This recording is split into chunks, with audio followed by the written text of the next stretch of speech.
जब मैं ये वीडियो का थंबनेल एडिट कर रही थी तब मुझे इस टेम्पलेट पर एक कोट दिखा जो मुझे पर्सनली काफ़ी थॉटफुल, काफ़ी अच्छा लगा। वो कोट कुछ ऐसे है, explore the beauty of nature.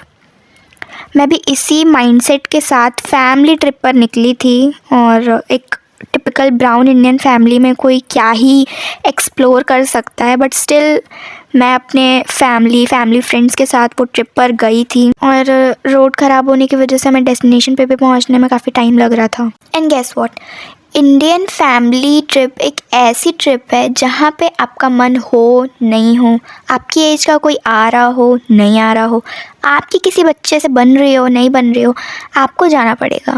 And the worst part is आप मना भी नहीं कर सकते। एंड अगेन सरप्राइज गाइस, आपकी एज वोट देने की हो गई है बट स्टिल आपकी मम्मी आपको आंख दिखा के एक ऐसी बंदी के साथ कार में बिठा रही हैं जिस बंदी ने मेरे मॉम डैड तक के सामने, मेरे कजिन्स तक के सामने मेरी बिचिंग कर रखी है। जो बंदी मुझसे इतना जलती है, मुझे एज अ कॉम्पिटिशन लेती है, मुझे उसके साथ कार शेयर करनी पड़ेगी, 4 घंटे का रास्ता तय करना पड़ेगा, ये सोच के ही मुझे ट्रॉमा फील हो रहा था। तो मैंने तो मना कर दिया था मम्मी को, बट फिर मेरी मम्मा ने मुझे एहसास दिलाया कि वो मेरा खर्चा पानी उठा रही हैं, मेरी दाल रोटी चला रही हैं, तो मुझे उस गाड़ी में बैठना पड़ा and I don't have any problem with that. But फिर जब हम डेस्टिनेशन पे पहुँचे तो पता चल रहा है कि वो घर से चाय पत्ती लाना ही भूल गई हैं। और एज एन इंडियन, चाय तो हमारी गाड़ी का पेट्रोल है, तो पेट्रोल तो ज़रूरी है।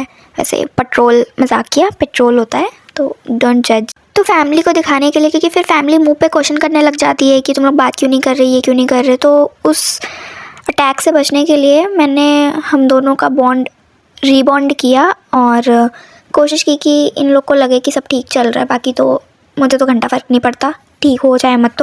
तो शरीर में पेट्रोल डालने के लिए मैं और वो लड़की, हम दोनों को साथ में मजबूरी में उस गांव में जाना पड़ा चाय पत्ती खोजने के लिए, क्योंकि चाय पत्ती मिलना भी थोड़ा सा मुश्किल ही रहता है ऐसी जगहों पे। तो हम गए एक उम्मीद लेके कि मे बी मिल जाए। और जब हम वहाँ गए और जाके हमने देखा तो छोटे छोटे बच्चे जिन्होंने हमें कार में आते हुए देखा था वो हमसे बात करने आए, बहुत प्यार से हमसे बातचीत की, काफ़ी सवाल किए। छोटे छोटे बच्चे क्या ही सवाल पूछ सकते हैं, दीदी आपका नाम क्या है, दीदी आप कहाँ से आए हो, दीदी आप कौन से स्कूल में पढ़ते हो, और काफ़ी कुछ उन लोगों ने पूछा। तो लेकिन फिर मैं मतलब मेरे मन में एक बार आया कि मैं भी पूछूं, बेटा आप कौन से स्कूल में पढ़ते हो, क्योंकि ये एक इंस्टेंट थॉट है जो उस टाइम पे क्लिक करता है। कोई जब हमसे पूछता है कि आप कौन से स्कूल में पढ़ते हो तो मैं भी पूछ लेती हूँ आप भी कौन, अगर वो मेरी एज का है, मुझसे छोटा है, मैं भी पूछ लेती हूँ आप कौन से स्कूल में हो।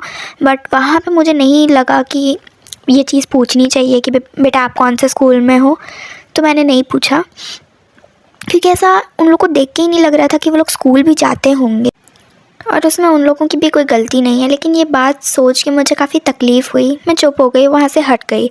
लेकिन जो वो लड़की थी मेरे साथ, फ्रेंड थी जो मेरी, वो वहीं पे थी, उनके साथ बात कर रही थी, फ़ोटोज़ क्लिक कर रही थी, उन लोग की वीडियोज़ बना रही थी और गेम्स वगैरह खेल रही थी उन लोग के साथ। तो मैं वहाँ पर फिर चाय पत्ती का पूछने के लिए और आगे बढ़ी, तो उसमें से एक लड़की थी, उसने मेरा हाथ पकड़ा, कहा दीदी मैं आपको लेके चलती हूँ, आपको शायद यहाँ रास्ता नहीं मालूम होगा और मुझे एक दुकान पता है जहाँ पे मिल जाएगी। तो मैंने कहा ठीक है लेके चलो मुझे। फिर उसने मेरा हाथ पकड़ा और कहा कि दीदी मुझे आप अपना फ़ोन नंबर दोगे, मैं आपसे कॉल पे बात करूँगी। मैंने कहा ठीक है लिख लो मेरा नंबर। फिर मैंने पूछा कि आप फ़ोन कैसे करोगे, आपके घर पे फ़ोन है? तो उसने मुझे कोई जवाब ही नहीं दिया। मैंने एक बार और पूछा, उसने फिर जवाब नहीं दिया, तो फिर मैंने दोबारा पूछा ही नहीं। तो शायद वो मुझे कॉल ना करे लेकिन मुझे उस जगह वापस जाने की वजह ज़रूर मिल गई और एक दोस्त भी। लोग गलत कहते हैं कि इंडिया के पास इंटरनेट का एक्सेस है, लेकिन आज भी कई ऐसी जगहें हैं जहाँ BSNL, जियो, एयरटेल कोई सिम काम नहीं करता। लोग आज भी अपने सवाल के जवाब का चिट्ठियों के ज़रिए इंतज़ार करते हैं। लेकिन उस दिन मुझे 6 घंटों के नो सिग्नल से एक ऐसी दोस्त मिली जो शायद कवरेज एरिया में भी नहीं मिलती। And due to some horrible people मेरी अनवांटेड ट्रिप भी हॉरिबल हो जाती, but thanks to that girl जिसने मुझसे फ्रेंडशिप की, मुझे इंपॉर्टेंट फील कराया। And this is how I understood the real concept of explore the beauty of nature. And ये बाकी सारी चीज़ों की मैंने इतनी सारी फ़ोटो खींची, इतनी वीडियो बनाई, बट जो एक्चुअल में वीडियो बनाने लायक, फ़ोटो खींचने लायक थी वो मैंने खींची नहीं। मैं उस बच्ची में इतना इन्वॉल्व हो गई थी, मेरा ध्यान ही नहीं गया कि मुझे फ़ोटो भी लेना है, मेरा फ़ोन डेड हो चुका था तब तक। एंड ऑल्सो उस बच्ची की वजह से मुझे चाय पत्ती भी मिल गई।